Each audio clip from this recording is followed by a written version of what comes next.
Nie mówcie do nas tego zła, jebany Ukraińcy, spierdalaj kurwa, spierdалай с Польши, курва. Вы точно видели это видео, только сейчас на него наткнулся и меня бомбит.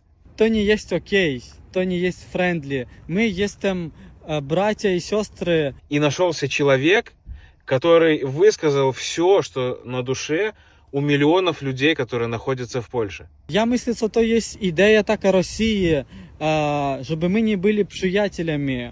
Ale ja lubię Polskę, polski naród, ja mieszkam tutaj. Это реально боль, которую испытываем мы, мигранты, когда, живя в Польше, нам говорят такое, чтобы мы валили отсюда, хотя мы тут живем, работаем честно, не нарушаем закон и помогаем польской экономике войти в большую двадцатку. Уже 1 триллион ВВП у Польши. Я думаю, что наш вклад мигрантов здесь немалый, как минимум немалый.